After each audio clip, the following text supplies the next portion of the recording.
While I already responded to Nate Talks to You in his dumpster fire of a video, I was mostly focusing on responding to anti-feminist arguments up to this point. This video marks the first in a series where I branch out and respond to these same anti-SJWs, proving that not only do they misrepresent feminism, but they are clueless as fuck about racism. Today, for my first entry, I'm going to be responding to the Pizzagate Princess, Brittany Pettibone, and her sister Nicole. They may seem like ordinary conservatives, and sound like naive, well-intentioned, but ignorant young ladies, but the truth is, they're not as innocent as they appear. In his renowned dialogue Sophist, Plato refers to a common trend in which philosophers intentionally distort the truth so that it appears accurate unless viewed from the proper angle. I can already tell which direction you're going with this, and I can't help but notice the irony. To make his point, Plato gives the example of the Greek statuary, which was crafted larger on the top than on the bottom so that observers on the ground could view it correctly. Of course, if the observers were ever to view it in scale, they would realize that it was distorted. Sounds like the capitalist system in America, where the top 1% holds a disproportionate amount of wealth. In other words, the ideal capitalist structure of the right. Liberals are promoting a similar kind of trend today. Many of these liberals have, started to claim that reality is subjective, even going so far as to label gender, species, and biologically masculine and feminine qualities as social constructs. Well, gender and gender expression are social constructs. Do you really think the cultural traits and interests we've assigned to men and women have any basis in biology? For example, pink and blue used to be reversed in their gender associations back in the 20s and 30s. Pink was a masculine, decided color, and blue was a subdued, feminine color. Before that, boys and girls were dressed in the same type of clothes until a certain age. Pink was for blondes, blue was for brunettes. And species as a social construct? I'm not sure what you mean by that. Do you mean to imply that we all promote the idea of otherkin? Otherwise, species classifications can and do change. I know Brittany probably won't watch this series, but I recommend that you, the viewer, watch Aaron Ra's series on biological taxonomy and how it's changed. For example, the classes of vertebrates used to be Mammalia, mammals, aves,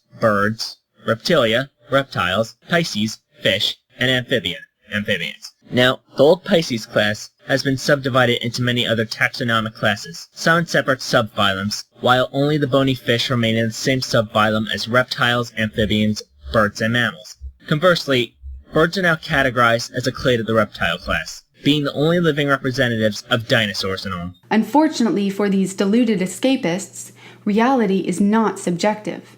No matter what you believe, the mere fact that you believe it does not make it true. You mean like Pizzagate, the conspiracy theory you've been promoting for months that even Alex Jones admitted is a fraud? On the contrary, the lens through which you are viewing the world is malformed. And, if you ever decide that you want the ability to view the authentic truth, you will need to change your lens.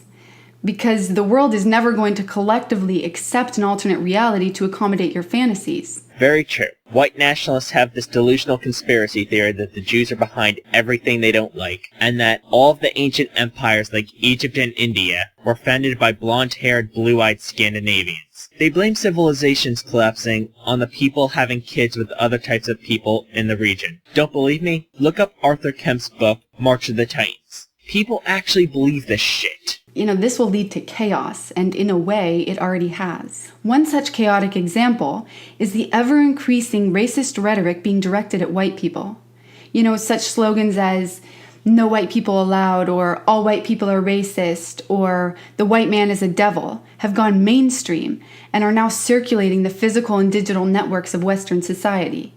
With the rise of the criminal ideology Black Lives Matter, white people as a whole are now being viewed through a malformed lens. Where have those gone mainstream? With the possible exception of all white people are racist, the others are largely unknown. But I know where you got that one. Milo Stewart was trying to say that we all have a subconscious bias. He wasn't saying you hate black people because of the color of your skin, although you rational skeptics want to believe that's what it's all about. And just like every other anti-SJW, you demonize Black Lives Matter, not even understanding what it's about. The three biggest things they want are a demilitarization of the police force, body cams on officers, and an end to fine quotas which disproportionately target minorities. Of course, you undoubtedly associate BLM with its most radical members, and ascribe that to the whole group. I could name some examples of anti-SJWs being horrible people, but even after a month, it'd just be scratching the surface of the kinds of people who are fans of anti-SJW content creators. Your debunking of BLM's source is Paul Joseph Watson, the same man who believes in the Illuminati and that reptilian space aliens control our government. The same man who thinks Sandy Hook was a hoax. Ah, fuck it, I give up. You believe in Pizzagate. And if you want white people to stop being viewed as bigots, have you ever tried not being bigots? Many of your friends, such as Richard Spencer, Lauren Southern, and Tara McCarthy, aren't helping matters with some of the hateful rhetoric they vomit out. So, a couple examples of the mounting anti-white rhetoric are of a white teacher who works for Norm North High School in Oklahoma. This teacher was allowed to teach his students that to be white is to be racist. Another example is of a black English teacher who was suspended from Duncanville High School in Texas for posting a tweet ridden with profanities and racist slurs about the police shooting of black teenager Michael Brown in Ferguson. She told her white critics to kill themselves. Another example is of a Canadian judge ruling that a person yelling, "I hate white people," and punching a white person wasn't racially motivated, so it wasn't a crime. Another example is the University of Wisconsin-Madison refusing to denounce the fact that one of its students is selling hoodies bearing the phrase, "All white people are racist," in capital letters. Another example is of some students at the University of California, Berkeley, who held a violent protest on campus last Friday, during which they demanded additional segregated spaces of color for non-white students. They refused to let white people pass major traffic areas, and these protests were encouraged by some of the university faculty. For a final example, we've linked in the description a particularly disturbing video which exposes the violent rhetoric of Black Lives Matter, which you should really take the time to watch. Many liberals claim that it's impossible for a black person to be racist against a white person because reverse racism isn't real. In a way, these liberals are correct because there is no such thing as reverse racism. There's just racism. No matter your ethnicity, if you racially discriminate against a person of another ethnicity, or even your own, you are a racist. Even if what you say is true, you mentioned a few examples that aren't even what you said they were. I especially love how you disingenuously twisted the Berkeley protest into a call for resegregation. I don't know how many times we have to tell this to you on the right, but black-only spaces are not a return to Jim Crow. Sheesh, these are simple concepts. And if you're going by the oversimplified dictionary definition of racism, then why can't feminists use the dictionary definition of feminism? Ah, that's right. Because one fits your narrative, the other one doesn't. And you and your sister aren't really in a position to condemn racism without being hypocrites. You're white nationalists, and are chummy with neo-Nazis. Brittany writes for the alt-right website. But I know, white hurt feelings are real racism, not unarmed black men being shot by police officers, because racism magically went away with the passage of the Civil Rights Act of 1964, right? Nope, if you believe that, I have a bridge to sell you in Brooklyn. Many liberals insist that white people need to sit down, shut up, and adopt the role of apologists. These liberals want nothing more than to see white people, collapse at their feet in a bout of guilt for the transgressions of their white ancestors. You do know what apologists means, right, Brittany? It kind of means the opposite of what you're trying to say. What it means is you want to defend the actions of a group. Isn't that kind of the opposite of what you're saying? In actuality, while from what I've gathered, you and your sister technically aren't neo-Nazis, you are Nazi apologists, defending white nationalism as being a natural reaction to SJWs. Nobody's saying we as white people have to forever apologize for what our ancestors did. But we are saying that it's important to make things right by pushing for change to a better future. But the fantasy doesn't end there. These liberals also want to see white people pledge to do all in their power to atone for the transgressions of their white ancestors. A few ways in which white people can atone are expressing shame over their whiteness, or silencing themselves, or even silencing other white people and black people who, speak out against the narrative. Gotta love how you white nationalists suddenly pretend to care about black people who are on your side, when the truth is, if you got into power, you'd be putting that guy T on a boat to Africa, along with the other black Americans, regardless of how much he kissed your ass. And what's this about doing everything we can to correct the mistakes of our ancestors being a bad thing? Jesus fucking Christ. And this is you toning down the racism to be more palatable to your audience. Even when trying not to appear racist, the pungent stench of hatred still seeps through, with every putrid, rancid utterance you make about how horrible the idea of white people not being racist is. Firstly, if races were truly required to atone for the transgressions of their ancestors, that would make all races eligible for atonement. If white people were truly required to atone for their white ancestors enslaving black people, then shouldn't North Africans also be required to atone for enslaving 1 to 1.5 million white people during the Barbary slave trade? And here come the white nationalist apologetics and whataboutisms. Fun fact, the Barbary slave trade was not of the magnitude that the slave trade to the Americas was. And also, the same route was used for trafficking of African slaves as part of the trans-Saharan trade route. So, the enslavement of Europeans was an exception in that long history of the slave trade route. Even so, that doesn't excuse what happened with white Americans capturing Africans and bringing them over as slaves for the cotton industry. And also, the effects of slavery can still be seen to this day. There are even people alive today who are old enough to remember Jim Crow. And there are likely even people who are old enough to have known someone personally who was a slave at one point. We're not that far removed from slavery historically. Secondly, it is a grave injustice to assert that a person should have to take responsibility for another person's wrongdoings. Unless a person is directly or indirectly culpable for a crime, they should not have to shoulder the blame or the responsibility. With that said, I do find it particularly interesting how, many of these, commands about taking responsibility originate from the very same people who find it perfectly reasonable to cast off the responsibility for a pregnancy and to believe that murdering an innocent child is a perfectly suitable alternative. Once again, we are not saying that we are personally responsible for what our ancestors did. And there you go with sneaking in anti-abortion propaganda, like Roaming Millennial would later do in our anti-vegan video. Gotta love how you right-wing reals before feels people suddenly are all about feels when it comes to abortion. Try doing the research on what we are actually saying, or kindly shut the fuck up. Thank you. Many liberals like to label white people who oppose their narrative as white supremacists. But why? Why is taking pride in one's own skin color, in one's own heritage, so controversial? Or is it only controversial when a white person does it? No liberal would dare shame a black person for taking pride in their skin color, in their heritage.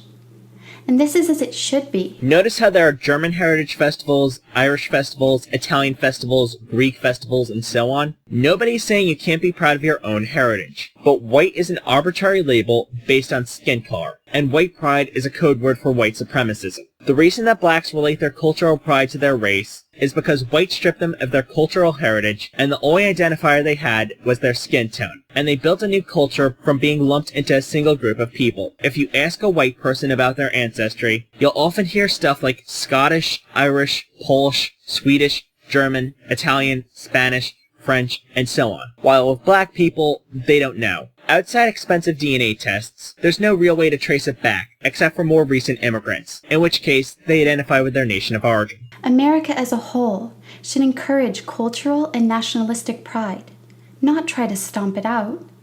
In case the liberals who advocate for white guilt culture aren't already aware, it is important for you to realize that your plan is no longer working. Right.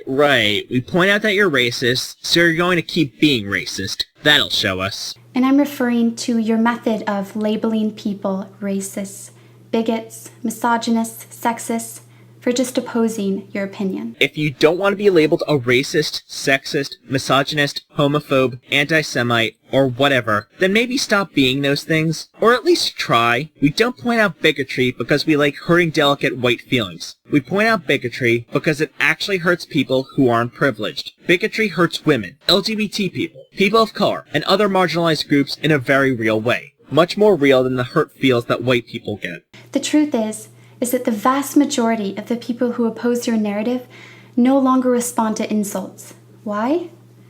Because words that are not rooted in fact, in reality, they mean nothing. These aren't such insults in the sense of, you're an idiot, you're ugly, you're fat, and other such nonsense that your side likes to hurl. These are calling out real behaviors. The fact that you think calling out harmful behaviors is insulting means that maybe you should stop partaking in these harmful behaviors. For those of you who argue that black people are being killed every day, we agree with you.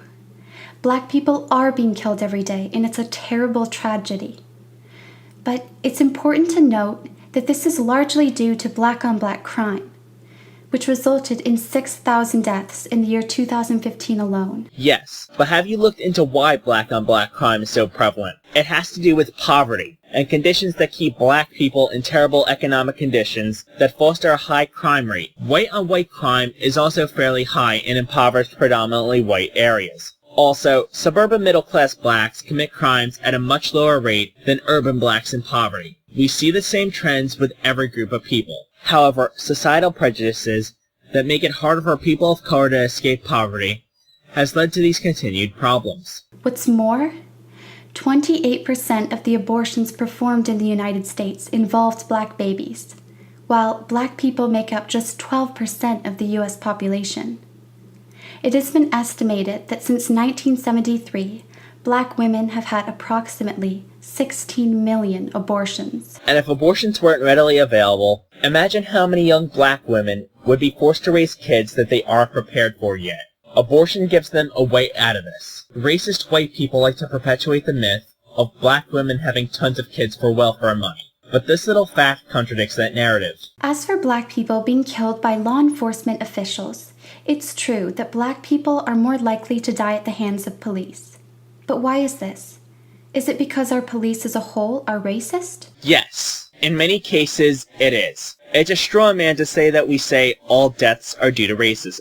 But it's foolhardily to deny that racism is a key factor. So many innocent, unarmed black men are gunned down. Trayvon Martin, for instance, was a casualty of racist vigilante policing by Neighborhood Watch. White supremacists spin a narrative of him being a thug, as they do with every black victim, so they can let themselves off the hook, without admitting that racism didn't magically go away in 1964, by the grace of the flying spaghetti monster, because the Civil Rights Act was signed. No, it's because black people are disproportionately more likely to be involved in violent crime in the United States, which puts them in the line of fire. Half-truth. Black people are more likely to be victims of violent crime. And also, we must not forget that unarmed black men are shot. Do you even watch the news? No, InfoWars doesn't count. Neither do white supremacist tabloids like VDare, which I'm sure you're a fan of. What's more, black people are responsible for nearly half the murders committed in this country, which is incredible when you consider that black people make up just 12% of the U.S. population. Yes, black Americans are suffering. Yes, black Americans deserve reparation. But they cannot demand reparation at the expense of people who are innocent to the cause of their misfortune. Reparations are not owed to black people by the average white person. Reparations are owed to black people by the government for implementing the welfare system, for legalizing abortion, for destroying the nuclear family, for implementing a crappy educational system, and for shipping the majority of U.S. jobs offshore. What you just said is one of the most insanely idiotic things I have ever heard. At no point in your rambling, incoherent response were you even close to anything that could be considered a rational thought. Everyone in this room is now dumber for having listened to it. Ah, the old liberals are using welfare to enslave black people narrative that the far right has been vomiting out for decades. Guess who benefits more from welfare and food stamps? White people. Once again, if not for abortions, these young black women would be forced to raise kids they can't afford. Would you want that? You did sort of almost make a point when you said the government has screwed over black people historically, especially in education. Guess who makes up a majority of government? White people. Guess who elects those white people? A lot more white people. We all need to be aware of what is truly at play in our country. We all need to be aware of who the real enemy is. Not each other, but the establishment. The establishment has been planting and fostering false and disparaging narratives for the sole purpose of turning Americans against one another. The establishment is trying to destabilize our country. If this video came out any date after the election, I probably would have agreed with you that the establishment is trying to destabilize the country. However, this video came out on October 28th, 2016, when Obama was still in office. It's amazing how white supremacists love to compare Obama to Hitler back then, and insisted he was a Muslim born in Kenya, trying to both establish Sharia law and Soviet communism somehow. Suddenly, after 2016, the narrative went from the Nazis were leftists because National Socialism means it was socialism to, maybe the Nazis weren't so bad after all. It was all about shitting on Obama, and anyone who wasn't a straight white male, who dared to be anything other than super loyal to everything the white man stood for. Hell, Obama bent over backwards for many of you, and tried to appease you to the point where he went from a centrist to center-right. His biggest fault was trying to make everybody happy, instead of doing what needs to be done. Don't get me wrong, I loved Obama, but he was too much of an appeaser, especially in his second term. I wish he would have put his foot down more and said no to the Republicans. To cripple our reliability upon one another, so that we come to rely upon the establishment itself. And so far, their divide and conquer strategy has been succeeding. The establishment has already succeeded in dividing men and women through feminism, blacks and whites through Black Lives Matter, liberals and conservatives through the false narrative they've spun around the presidential election. And for those who are buying into it, you are being manipulated. I find it rather interesting that you seem to forget quite conveniently that there are many groups of people who are being marginalized, and that kind of division is necessary in order to achieve equality, which may involve dismantling the current system we have, the system you love. In your ideal world, straight white men would be at the top of the pyramid, and everyone else would just fall in line and kiss white man butt. That's the kind of national unity that the far right wants. You are being distracted. You are being made to believe that racism is flourishing unhindered in our country, when if you truly take the time to examine the statistics, you will find that your anger is built upon a false claim. Racism no longer exists, you say? In all honesty? Oh, wait, you serious? Let me laugh even harder. The fact that you're a white nationalist and you're friends with neo-Nazis who are coming into the forefront shows you're full of shit. And, as far as the establishment is concerned, you are nothing more than a useful idiot. And in knowing that you are a useful idiot, the establishment will use you shamelessly.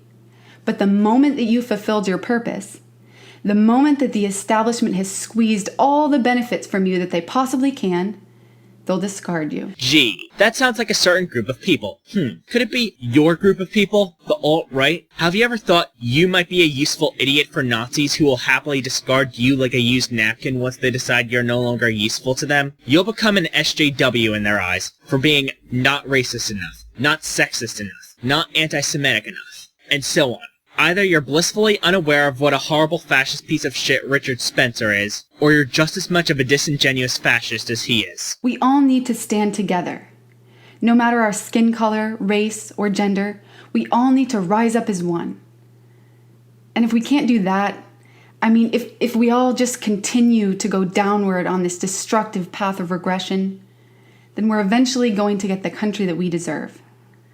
It's going to be a country without harmony, a country without unity, and worst of all, a country without freedom. And she closes it all with a faux hippie notion of, gee, why can't we all just get along? Be peaceful and love each other, which is all horseshit coming from her. She puts on this act of being a sweet little princess, but read through her Twitter feed at some of the awful shit she retweets. She's a big fan of 4chan's poll, which is known for doxing people and attacking their families. And she even retweeted poll bragging about doing this to someone. Although to be fair, of the major players in the alt-right, she's the least horrible. Although that's like winning a contest between different types of poison based on which one will kill you the least painfully. It ultimately doesn't matter whether she's just someone who got brainwashed on propaganda, or if she's the originator of this propaganda. Either way, she's responsible in the spread of white nationalism, and behind the veil of garden-variety Fox News conservatism is something more sinister. The alt-right has learned how to carefully craft its message to not sound like the 14 over 88 crowd. But make no mistake, even if they denounce those people publicly,